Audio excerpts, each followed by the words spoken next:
Ciao Raga! Musta Raga? Welcome sa inyong lahat. I am Chad and I will be your guide. Good news Raga dahil yung isang tipo ng bonus na mayroon yan every year, mayroon ding increase ngayong 2026. Bali ang bonus ay 413.10 euros per month at pwedeng matanggap ng up to maximum na 5 months. Kaya maaaring ang total ng bonus na matanggap ay 2,065.50 euros. Pero teka lang ha kasi ang bonus na ito na pinag-uusapan natin ay hindi iyan para sa lahat. Kasama ka kaya doon sa pwedeng makatanggap? Alamin natin kung para kanino, saan at saka kailan ka mag-a-apply at ano-ano ang mga requirements. Doon po na sigla, partiamo!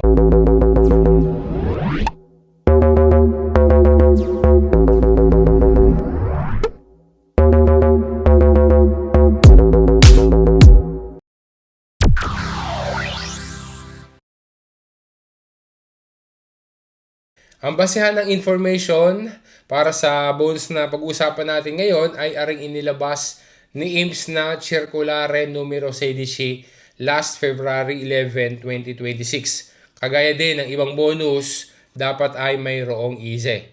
Para sa taong 2026, ang limit ng IZE ay hindi dapat mas mataas sa 20,668.26 euros. As mentioned kanina sa intro, ang amount ng bonus ngayong 2026 ay 413.10 euros kada buwan at pwedeng matanggap up to 5 months.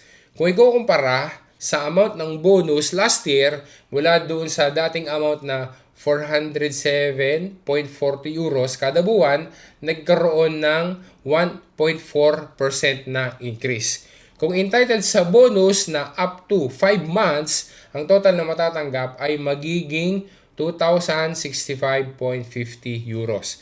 Ang bonus na ito ay hindi para sa lahat. Dahil kagaya ng sabi din sa Circulare IMS numero 16 ng February 11, 2026, ang bonus na iyan ay yung tinatawag na asenyo maternita na manggagaling sa komune.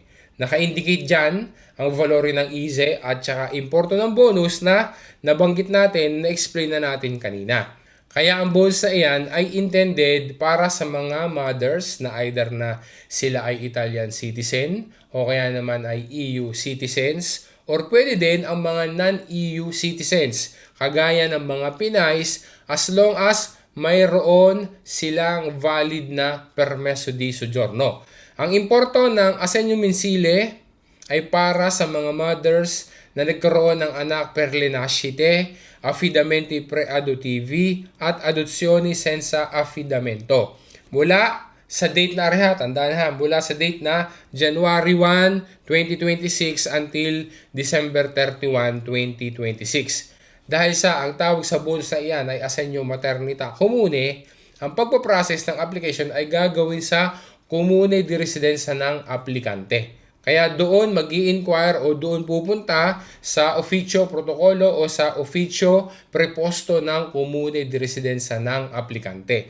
Just in case na pagpunta doon sa iyong komune at sinabi ng komune na sa IMS mag-a-apply, ay di saka sa IMS na mag-a-apply.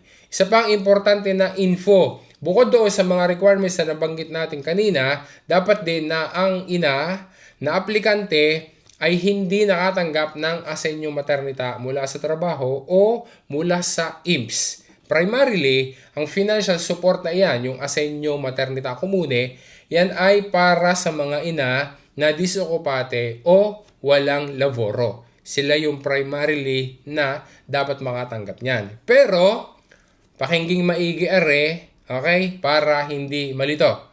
Ulitin lang natin ha. Pakinggang maigi are para hindi malilito.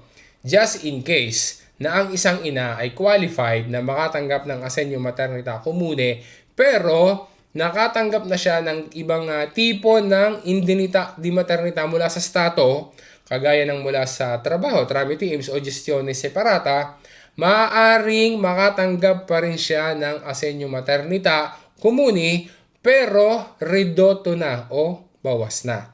Halimbawa, kung ang isang ina ay nakatanggap na ng benepisyo mula sa maternita na 1,200 euros, ipagpalagay yan yung natanggap niya, ang asenyo maternita comune ay i-cover lamang ang difference sa pagitan ng halagang natanggap na at ng itinakdang maximum amount. Hindi ka ang maximum amount ng bonus para sa Asenyo Maternita Comune ngayong 2026 ay 2,065.50 euros. Tapos, ileles yung 1,200 euros na natanggap mula doon sa normali na maternita. Kaya ang matatanggap na laang para sa Asenyo Maternita Comune ay 865.50 euros na lamang. Okay, kasi nga ibabawas doon sa maximum amount. Kailan dapat na mag-apply? Within 6 months mula doon sa date ng kapanganakan ng baby o adoption noong anak. Example, qualified yung ina, pwedeng mag-apply, pwedeng makatanggap. At nanganak ng January 1, 2026, kailangan na bago lumipas ang 6 months ay makapag-process na ng application. So yun na raga, sana ay naging malinaw sa iyo at nakatulong sa iyo ang pinag-usapan natin sa video nito. Kung mayroon kang kakilala na qualified at sila ay kailangan ng financial support dahil sila ay nagkaroon ng bagong anak, sana ma-share mo ito sa kanila. Lalo pa kung sila ay nangangailangan ng financial support. Yun raga, maraming salamat sa pagtitiwala mo at salamat din sa patuloy na panonood mo. Once again, this is Chad. And always remember, Chad will guide. Grazie raga, alla prossima!